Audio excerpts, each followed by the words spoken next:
Welcome back to another monthly update of my Grinnell, Iowa depot build. Well, the plan this month was to start shingling the roof of my depot, and I was going to use the RS laser shingles until I realized they're about as thick as tissues and realized I don't know if I have that kind of time or patience to do that. So I went a different route and ordered some shingles that are more like styrene from N-Scale Architects, and I was very happy with how they looked and thought this will make that job of shingling the depot roof go a whole lot smoother and a whole lot faster. I started by cutting basically 4 triangles for the main part of the roof of the depot, and then knew I could always come back and kind of back score and cut out the area where the turret would be on the southeast corner of the depot. There was a little bit of a gap left between each of the triangles, and that was fine, as I was going to put obviously a hip cap on each side coming down from the peak. For the back side of the depot, it was easier to cover right over the opening where the chimney would come out, so I smeared that down really well with glue and then just put the other piece of styrene roofing material right on top and could always back score to cut out for the chimney. I let the main roof dry for about 24 hours before I started working on the hip ridge coming down from the peak. For the hip cap, I basically cut 2 very narrow pieces of the shingling material and then just glued them side by side to kind of cover up the gap between where the 2 hip pieces of the roof met. As I cut out that southeast corner for the turret, there was a lot of kind of trial and error fit to make sure that that roof fit nice and snug right up against the turret.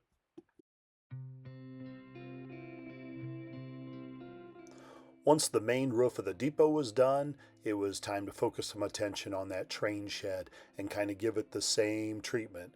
On this one, it was a little bit smaller area, and the fact that I have 2 little hip pieces at each end, and then obviously a ridge cap going right across the top for it. But I basically put it together the same way.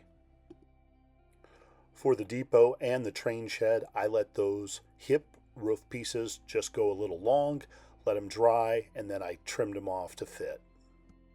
And if you've been following my series, you know that I have gone back and forth and struggled with the turret roof. Well, I finally came up with something that was totally different than anything else. I just cut out a circular piece out of the styrene, I folded it, and then I put a washer that was the same size as basically the turret. I put some hot glue at the cone part inside, and then just the glue itself got warm so I could kind of fold it nice and round. The washer at the bottom end kept it nice and cylindrical around, and then I just held it in place until it dried. Then I went back, and obviously any of that excess glue, I trimmed that all out of there so it had a nice flat surface for it to rest right on top of the base of the turret. And so that is the roof I'm going with. So by this point, I pretty much have the superstructure of the depot and its components built. So it is about time to mask some items off and take it out and get it ready to put in the spray booth to spray the roofing. The base color of the roof and the train shed was a simple slate gray. I used the Badger Model Flex to paint it with. And while I was using the airbrush, it was really easy for me to also hit some dull silver on the train order board, and then I hand painted the blades and that for the Grinnell depot. The M&L signal, I have already contacted Custom Signal Systems, and I'm going to have one that will be lit for the M&L. So I had a little bit of a lull in my building process as I was waiting on some of the Plastistruct brick that finally showed up so that I could start working on the platform. And so the platform kind of followed the same dimensions of the just mock piece of styrene I had there. And profile wise to the track and that, it matched up really well.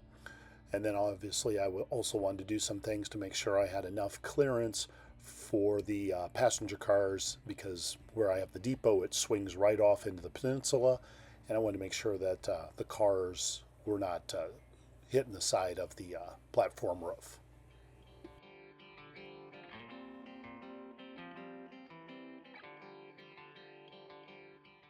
The train shed itself is only a 90 scale feet long, so it could be interesting during an operating session that we may have to make two stops here.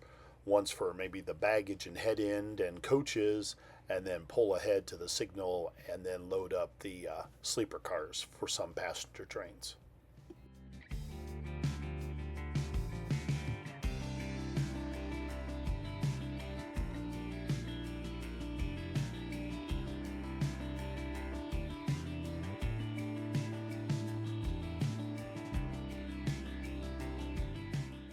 So I was happy with how the platform fit in its area. However, the color was a little too orange using it just as it is right out of the package. So I took it to the spray booth and shot it with some brick red, and that really toned it down and made it look a little bit better. And then obviously here later on in the video, you'll see that I use some weathering chalks too, because obviously there's going to be a lot of sun exposure to that platform, so it's going to definitely fade in time as well.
So as I let parts of the platform, the depot roof, all of that dry, it was time to be thinking about putting some decals on the depot. And so one thing that the M&L is definitely known for is at the era I modeled, it had both the Rock Island and the M&L logo right at the round part of the turret. And so I wanted to replicate that same look.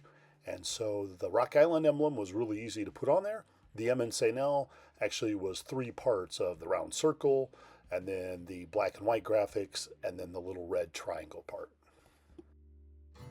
So I went back to the spray booth a few days later and got out some weathering pastels and started to kind of mark up the platform to give it some signs of age. Now, if any of you have ever weathered with chalks and that, you know whether it's chalks or pastels or any other kind of powders, that once you start to seal it, you lose a lot of that. And so I went kind of heavy on it, knowing that a lot of that would kind of fade away. And somewhere within the building process, that M&L platform roof, yeah, it didn't get sprayed, so I quickly did that as well. So at this time, it was also just about done with everything I could do with the depot. So I put it in the spray booth, got ready to shoot it with some Dul-Cote and then let it set for an afternoon in hopes that I will come back on my next video and start putting on some weathering and then finish up both the windows and window coverings and that. So thank you for watching. I hope you enjoyed this. And as always, happy railroading to you.